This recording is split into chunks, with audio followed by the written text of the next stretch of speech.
Dès le matin, il alla de nouveau dans le temple et tout le peuple vint à lui. S'étant assis, il les enseignait. Alors les scribes et les pharisiens amenèrent une femme surprise en adultère. La plaçant au milieu du peuple, ils dirent à Jésus: Maître, cette femme a été surprise en flagrant délit d'adultère. Moïse dans la loi nous a ordonné de lapider de telles femmes. Toi donc, que dis-tu? Il disait cela pour l'éprouver afin de pouvoir l'accuser. Mais Jésus, s'étant baissé, écrivait avec le doigt sur la terre. Comme il continuait à l'interroger, il se releva et leur dit que celui de vous qui est sans péché jette le premier la pierre contre elle. Et s'étant de nouveau baissé, il écrivait sur la terre. Quand ils entendirent cela, accusés par leur conscience, ils se retirèrent un à un, depuis les plus âgés jusqu'au dernier. Et Jésus resta seul avec la femme qui était là au milieu. Alors s'étant relevé et ne voyant plus que la femme, Jésus lui dit: Femme, où sont ceux qui t'accusaient? Personne ne t'a-t-il condamné? Elle répondit: Non, Seigneur. Et Jésus lui dit: Je ne te condamne pas non plus. Va et ne pêche plus. Chaque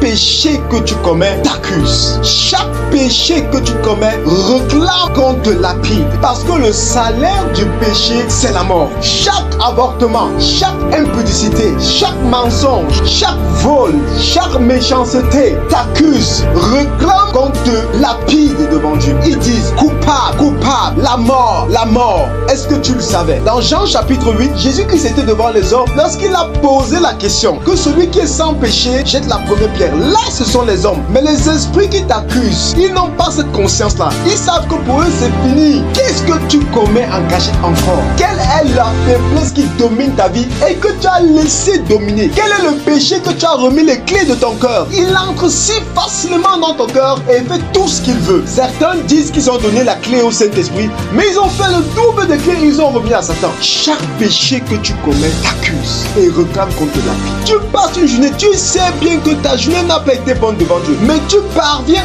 à dormir. Tes pensées impudiques te dominent. Le Dieu qui est devant toi, le Dieu que tu dis servir, connaît tes pensées. Toutes tes pensées sont inscrites, parlant devant lui. Les scribes et les pharisiens accusaient cette femme. La loi t'accuse. Tu es devant un Jésus-Christ qui est prêt à porter tes péchés, porter ta fornication, porter ta masturbation, porter ton vol, porter tes avortements. Cependant, tu pouvais garder cela. Tu vis, tu es mal dans ta peau. Mais ouvrir ta bouche et confesser tes péchés, tu es capable. Certaines personnes vivent avec la culpabilité jusqu'à dans leur cercueil. Ils vont en enfer pour cela. Ils étaient devant Jésus. Tu es devant Jésus. Ton péché t'accuse. Mais que fais-tu? Comment te comportes-tu?